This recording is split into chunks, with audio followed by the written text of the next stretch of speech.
வணக்கம். அதிர்ச்சி அடைந்த மு.க.ஸ்டாலின் அரசியல் களம் திமுகவிற்கு எதிராக மாறிக்கொண்டிருக்கின்றது. நண்பர்களே, இந்த வீடியோவிற்கு ஒரே ஒரு லைக் மற்றும் சப்ஸ்கிரைப் பண்ணிருங்க. திராவிட முன்னேற்ற கழகத்தின் ஆட்சியில் 75% ஊழல் முறைகேடுதான் நடந்துள்ளது. தமிழ்நாட்டில் இளைஞர்கள் வேலைவாய்ப்பு இல்லாமல் தவறான பழக்க வழக்கத்திற்கு ஆளானதற்கு திமுக மட்டுமே காரணம். திமுகவில் இருந்த ஜாபர் சாதிக் அவர்கள் பஞ்சாபில் கைது செய்யப்பட்டு பிரபல போதை மருந்து கடத்தல் மன்னன் ஜாபர் சாதிக் சிறையில் அடைக்கப்பட்டு விசாரணையும் நடத்தப்பட்டு வருகிறது. அதில் திமுகவின் பல மாஜி அமைச்சர்களது பெயர்களும் இடம்பெற்றுள்ளது. மேலும் திமுக இதற்கு பதில் சொல்ல வேண்டும் என்று முதல்வர் விஜய் அவர்களும் தாவேகாவின் அமைச்சர்களும் சட்டப்பேரவையில் கேள்விகளை திமுகவின் சிட்டிங் எம்எல்ஏக்களிடமும் எதிர்க்கட்சி தலைவர் உதயநிதி அவர்களிடமும் கேட்டுள்ளனர். ஏதாவது பிரச்சனை என்றால் 3 மணி நேரமாக கழிவறையில் உதயநிதி அவர்கள் இருக்கின்றார் என்று அமைச்சர் நிர்மல்குமார் பேசியதால் திமுகவின் சிட்டிங் எம்எல்ஏக்கள் மோதலில் ஈடுபட்டுள்ளனர். ஏனென்றால் கரூர் கம்பெனி செந்தில் பாலாஜி என்று பேசிய போதும் அதிர்ச்சியடைந்த திமுகவினர்கள், அதே சமயத்தில் திமுகவின் எதிர்க்கட்சி தலைவர் உதயநிதி அவர்கள் கைது செய்யும் போது கழிவறையில் 3 மணி நேரம் என்ன செய்தார்? கைதுக்கு பயந்து இப்பேற்பட்ட நடவடிக்கைகளை மேற்கொள்வது சரிதானா என்று காவல்துறையினர் முன்பே தற்பொழுது அவரது மனைவி பேசியிருப்பது சட்டப்பேரவையில் அமைச்சர் நிர்மல்குமார் அவர்கள் உதயநிதி அவர்களை கலாய்த்துள்ளார். தமிழ்நாட்டில் திமுகவின் ஒட்டுமொத்தமான மானத்தை உதயநிதி அவர்கள் 3 மணி நேரம் கழிவறையில் கைதுக்கு பயந்து ஒளிந்திருந்ததை தற்பொழுது தமிழகம் முழுவதும் பார்த்துவிட்டது. சட்டப்பேரவையில் திமுக எதிர்க்கட்சியாக இருக்கிறது.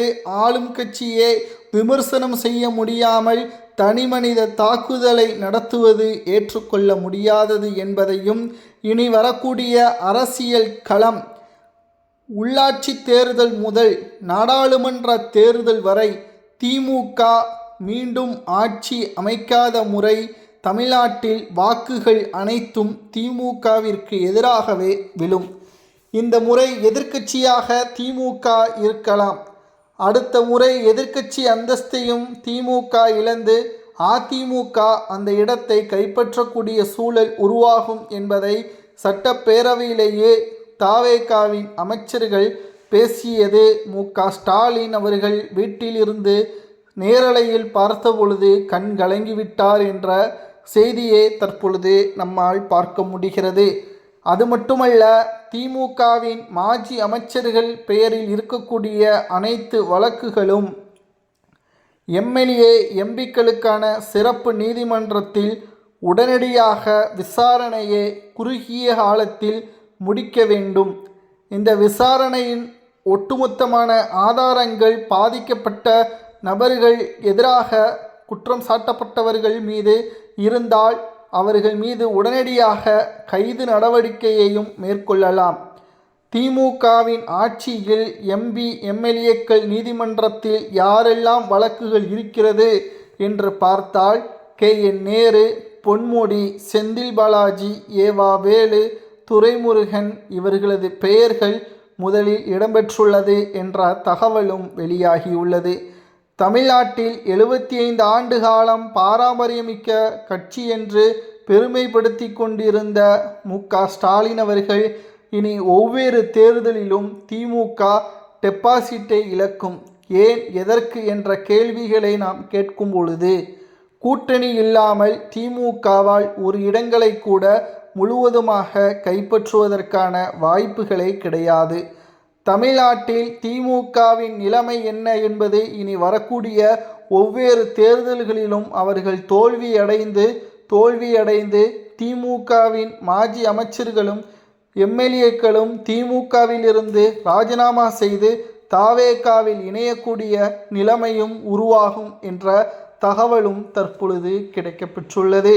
2026 சட்டசபை தேர்தலிலேயே கொளத்தூர் தொகுதியில் திமுகவின் தலைவர் மு.க.ஸ்டாலின் முதல் சுற்றில் இருந்த தோல்வி என்பது திமுகவின் தோல்விற்கு அடித்தளமாகவும் ஆலமரம் சரிந்துவிட்டதாகவும் தாவேகாவின் தற்பொழுது இருக்கக்கூடிய அமைச்சர்கள் பேசியுள்ளனர்.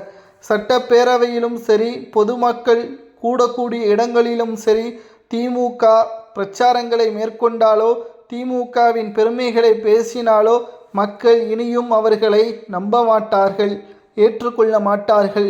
வாரிசின் அடிப்படையிலான கோபாலபுர குடும்பத்தின் ஒட்டுமொத்தமான ஆட்சிக்கு மக்கள் அவர்களது வாக்குகளின் மூலமாக முடிவிற்கு கொண்டு வந்து விட்டார்கள். இனி தமிழ்நாட்டில் திமுக ஒரு காலமும் ஆட்சியை அமைக்காது என்ற தகவலையும் ஆதாரங்களுடன் சட்டப்பேரவையிலேயே பேசியுள்ளதால் நேரலையை பார்த்து கொண்டிருந்த மு.க.ஸ்டாலின் அவர்கள் கண்ணீர் விட்டு கதறி அழும் விதமாக சூழல் அமைந்துள்ளது. திராவிட முன்னேற்ற கழகத்தின் தோல்விற்கு யார் காரணம் என்று நாம் விசாரித்த பொழுது உளவுத்துறை ஏற்கனவே மு.க.ஸ்டாலினிடம் தெரிவித்தது, மாஜி அமைச்சர்களையும் மாவட்ட செயலாளர்களையும் கண்காணியுங்கள், நேரடியாக இவர்கள் பொதுமக்களை துன்புறுத்துவதாகவும் அவர்களை இழிவுபடுத்துவதாகவும் பல்வேறு தகவல்களை உளவுத்துறை மு.க.ஸ்டாலினிடம் கூறியது. ஆனால் தன்னை எதிர்க்க தமிழ்நாட்டில் பிரதான எதிர்க்கட்சி இல்லை என்பதை திமுக நன்கு உணர்ந்தது. ஆனால் அவர்களது எண்ணம் முழுமையாக தவறாக மாறிவிட்டது.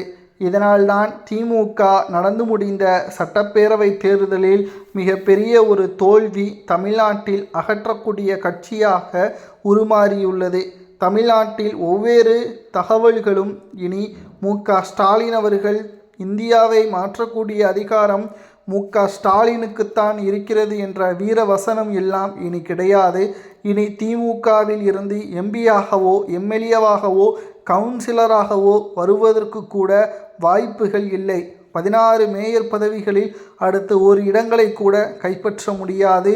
40 எம்பிக்கள் புதுச்சேரியுடன் சேர்த்து ஒரு எம்பிக்களை கூட 2029 திமுகவால் அனுப்ப முடியாது என்ற தகவலையும் தற்பொழுது நம்மால் பார்க்க முடிகிறது. திராவிட முன்னேற்ற கழகத்தின் இந்த நிலைமையை பார்த்து மு.க.ஸ்டாலின் அவர்கள் வீட்டில் கண்ணீர் விட்டு கதறி அழுதுள்ளார் என்ற செய்தியை தற்பொழுது நம்மால் பார்க்க முடிகிறது.